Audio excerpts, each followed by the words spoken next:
바로 시작하겠습니다. 먼저 필라델피아와 미러키의 경기를 분석해 보도록 하겠습니다. 카스테야노스의 끝내기 안타로 연승에 성공한 필라델피아 필리스는 에런 놀라가 시즌 8승 도전에 나섭니다. 1-1 세인트루이스와 홈 경기에서 6.1이닝 2실점의 투구로 승리를 거둔 놀라는 5월 한 달간 3승 1패 2.84의 호조를 보여준 바 있습니다.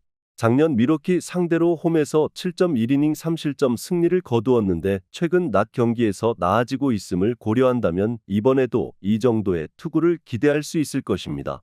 전날 경기에서 미러키의 차륜전에 막혀 있다가 8회 말 터진 알렉 봄의 동점 솔로 홈런 포함 2점을 올린 필라델피아의 타선은 이번 시리즈에서 타격 문제가 계속 불거지고 있는 중입니다.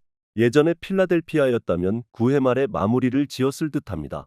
사이닝을 무실점으로 막아낸 불펜은 타이 브레이크를 버텨낸 세란토니 도밍게즈가 큰 일을 해냈습니다. 타선의 부진이 연패로 이어진 미러키 브루어스는 에런 애쉬비가 메이저리그 복귀전을 가집니다. 4월 9일 신시내티 원정에서 3.2이닝 8실점 패배를 당한 뒤 AAA로 내려갔던 애쉬비는 최근 두 경기에서 안정적인 투구를 보여주면서 메이저리그행을 확정지었습니다. 2022년 필라델피아 원정에서 2.1이닝 3실점 패배를 당했었는데 토비아스 마이어스 대신 주어진 기회를 잡느냐가 관건입니다. 전날 경기에서 크리스토퍼 산체스 상대로 단 한 점에 그친 미러키의 타선은 경기 후반에 찬스를 살리지 못한 게 역전패로 이어지고 말았습니다. 9회 초와 10회 초에 찬스를 살리지 못하면서 9타수 무안타의 득점권 성적을 기록한 건 이번 경기에서도 문제가 될 수 있을 듯합니다. 막판 2이닝 2실점으로 레이의 승리를 날려버린 불펜은 원정에서 안정감이 부족해 보입니다. 이번 시리즈의 가장 큰 특징은 미러키의 타선이 이전 같지 않다는 점입니다. 윌러, 산체스에게 막힌 타선은 놀라 상대로도 고전 가능성이 높은 편입니다. 물론 필라델피아 역시 홈에서 파괴력이 나오지 않는다는 문제가 있긴 한데 안정감 넘쳤던 삼촌 앤디 애쉬비에 비해 에런 애쉬비의 투구는 기복이 심하다는 변수가 존재합니다. 그리고 필라델피아의 타선은 낮 경기에서 좌완 공략은 나름대로 할 줄 아는 팀입니다. 필라델피아의 승리를 예상합니다. 다음은 클리블랜드와 캔자스시티의 경기를 분석해 보도록 하겠습니다. 타선의 집중력을 앞세워 역전극을 만들어낸 클리블랜드 가디언즈는 불펜 데이를 운용할 예정입니다. 선발로는 닉 샌들린이 등판할 듯합니다. 로건 앨런의 부진으로 불펜 데이를 하는데 전날 소모도가 조금 변수가 될 수 있습니다. 전날 경기에서 루고와 롱을 공략하면서 홈런 2발 포함 8점을 올린 클리블랜드의 타선은 로드 워리어인 루고를 공략해냈다는 점이 무엇보다 반가울 것입니다. 요소요소마다 터져준 장타는 시리즈 내내 장점이 될 수 있을 듯합니다. 3.2이닝을 1안타 무실점으로 막아낸 불펜은 절대적 우위에 있습니다. 투수진의 난조가 역전패로 이어진 캔자스시티 로얄스는 브래디 싱어가 시즌 5승에 도전합니다. 26일 템파베이 원정에서 5이닝 2실점의 투구를 보여준 싱어는 여전히 홈과 원정의 차이가 있는 투수라는 걸 증명해 보였습니다. 작년 클리블랜드 원정에서 5이닝 6실점 패배를 당한 복수는 쉽지 않을 듯합니다. 전날 경기에서 트리스탄 맥켄지 상대로 홈런 3발로 5점을 올린 캔자스시티의 타선은 후반 경기력 부진이 역전패로 이어지고 말았습니다. 혼자서 2홈런 4타점을 올린 바비 위트 주니어의 활약은 빛이 발했습니다. 루고 강판 이후 바로 3실점을 허용한 불펜은 예전에 좋지 않은 모습으로 돌아가고 있습니다. 캔자스시티가 가장 믿는 카드인 루고가 무너졌습니다. 이 후유증은 시리즈 내내 이어질 듯합니다. 클리블랜드의 불펜은 리그에서 최고 수준이고 불펜 데이의 위력도 좋습니다. 반면 싱어는 원정 약점이 확실한 투수고 클리블랜드의 타선은 전날 루고를 무너뜨렸습니다. 클리블랜드의 승리를 예상합니다. 다음은 피츠버그와 LA 다저스의 경기를 분석해 보도록 하겠습니다. 투수진의 호투로 신승을 거둔 피츠버그 파이어리츠는 폴 스킨스가 시즌 3승 도전에 나섭니다. 30일 디트로이트 원정에서 6이닝 2실점의 투구로 승리를 거둔 스킨스는 22이닝 33진이라는 놀라운 투구를 과시 중입니다. 현재의 스킨스라면 홈에서 충분히 6이닝 2실점을 기대할 수 있을 정도입니다. 전날 경기에서 타일러 글래스나우 상대로 3회 말 터진 잭 스윈스키의 솔로 홈런이 유일한 득점이었던 피츠버그의 타선은 비록 승리하긴 했지만 여전히 타격이 좋지 않은 편입니다. 특히 홈에서 좌완에게 약하다는 문제를 극복해야 할 듯합니다. 3이닝을 아슬아슬하게 무실점으로 막아낸 불펜은 먼기 시한 폭탄의 느낌이 있습니다. 타선의 부진이 석패로 이어진 LA 다저스는 제임스 팩스턴이 시즌 6승에 도전합니다. 30일 원정에서 3이닝 2안타 무실점 투구 후 마운드에서 내려갔던 팩스턴은 제구가 흔들리기 전에 조기 강판하면서 페이스를 어느 정도 회복한 모습입니다.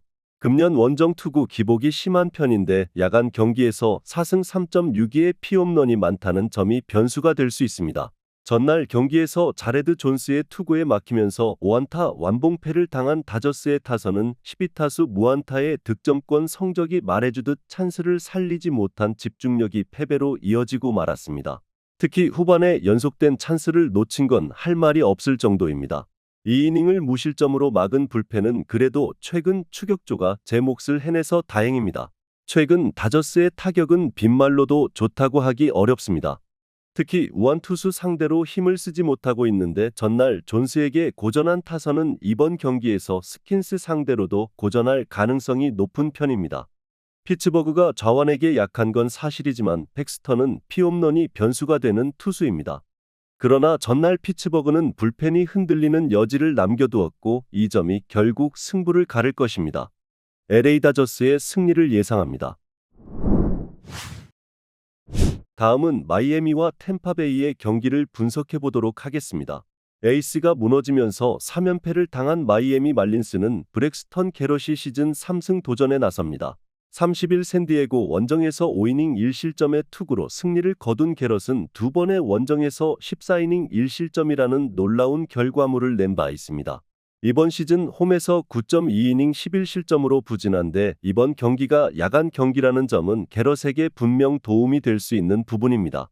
전날 경기에서 패피옷과 스터너 상대로 브라이언 델라크루즈의 솔로 홈런 포함 5점을 올린 마이애미의 타선은 타격이 살아났다는데 만족해야 할 듯합니다. 9회 말 무사 만루에서 득점을 올리지 못한 건 후유증이 조금 남을 것 같습니다. 4.2이닝을 3안타 무실점으로 막은 불펜은 나름 제 몫은 해낸 듯합니다. 타선 폭발로 연승에 성공한 템파베이 레이스는 잭 애플린이 부상해서 복귀전을 가집니다. 5월 19일 토론토 원정에서 6이닝 4실점에 부진한 투구를 한 뒤 등 부상으로 인해 전열에서 이탈했던 애플린은 보름여 만에 복귀한 상황입니다. 금년 원정에서 매우 부진한 편인데 재활 등판 없이 바로 복귀한다는 점이 불안 요소입니다. 전날 경기에서 러자르도를 공략하면서 브랜든 로우의 동점 3점 홈런 포함 9점을 올린 템파베이의 타선은 한 번 터지면 무섭게 터지는 위력을 과시한 바 있습니다. 그러나 경기 후반에 부진이 변수가 될 수 있습니다. 3이닝 동안 2실점을 허용한 불펜은 불만 지르고 도망간 필 메이톤을 활용하기가 참 힘들어 보입니다. 러자르도가 무너졌습니다. 이는 마이애미로선 비상사태와도 같은 편입니다. 러자르도와 게럿을 붙여둔 이유는 러자르도가 잘 던지면 게럿도 잘 던지기 때문인데 반대로 러자르도가 고전하면 게럿도 고전하는 패턴이 이번 시즌 이어진다는 문제가 있습니다. 전날 러자르도가 흔들린 건 이번 경기에도 악영향을 미칠 수 있는 부분입니다. 결국 마이애미 타선이 애플린을 공략할 수 있느냐 없느냐가 관건인데 마이애미는 우완 싱커 투수 공략에 아쉬움이 있는 편이고 페피오 뒤에 나오는 애플린은 투구 스타일 때문에 힘들 듯합니다. 불펜 변수가 있긴 하지만 선발에서 승패가 갈릴 수 있습니다. 템파베이의 승리를 예상합니다. 마지막으로 뉴욕 양키스와 미네소타의 경기를 분석해 보도록 하겠습니다. 투타의 조화로 6연승 가도를 달린 뉴욕 양키스는 카를로스 로돈이 시즌 8승 도전에 나섭니다. 31일 에인절스 원정에서 6이닝 3안타 3실점의 호투로 승리를 거둔 로돈은 홈런 한 발이 아쉬움을 남긴 바 있습니다. 5월 15일 미네소타 원정에서 6이닝 1실점 승리를 거두었는데 홈에서도 충분히 그 기세를 이어갈 수 있을 것입니다. 전날 경기에서 오버와 티바를 공략하면서 홈런 2발 포함 5점을 올린 양키스의 타선은 필요할 때 장타가 펑펑 터져준다는 게 무서운 부분입니다. 결정적 2점 홈런을 터뜨린 지안카를로 스탠튼은 시즌 30홈런은 무난할 듯합니다. 등판과 동시에 솔로 홈런을 허용한 토미 케일리의 투구는 살짝 아쉽습니다. 투타의 부진이 완패로 이어진 미네소타 트윈스는 크리스 패덱이 시즌 5승에 도전합니다. 31일 캔자스시티와 홈 경기에서 5.2이닝 4실점의 부진한 투구를 보여준 패덱은 최근 투구 내용이 조금씩 흔들리는 중입니다. 15일 양키스와 홈 경기에서 5이닝 12안타 5실점 패배를 당했다는 점 역시 불안 요소 중 하나입니다. 전날 루이스 힐의 투구에 막히면서 케일리 상대로 터진 로이스 루이스의 솔로 홈런이 유일한 득점이었던 미네소타의 타선은 막히는 투수에게 막혀버렸다는 표현이 잘 어울릴 듯합니다. 시리즈 내내 이 문제에 시달릴 가능성이 높은 편입니다. 8회 말 결정적 2점 홈런을 허용한 케일럽 틸바는 좌완이라는 것 외엔 장점이 없는 것 같습니다. 전날 경기는 양키스가 왜 강팀인가를 여실히 보여준 경기였습니다. 시리즈의 흐름은 그대로 이어질 가능성이 높은 편입니다. 힐에게 막힌 미네소타 타선은 로돈에게도 고전할 가능성이 높고 최근에 미네소타는 좌완 공략이 잘 안되고 있습니다. 게다가 패덱은 이미 양키스 상대로 홈에서 무너진 투수입니다. 뉴욕 양키스의 승리를 예상합니다. 영상에서 알려드리는 내용들은 모두 1차 분석 내용들이며 2차 분석과 최종 조합픽은 영상 하단 고정 댓글 링크로 문의 주시면 안내 도와드리도록 하겠습니다. 시청해주셔서 감사합니다.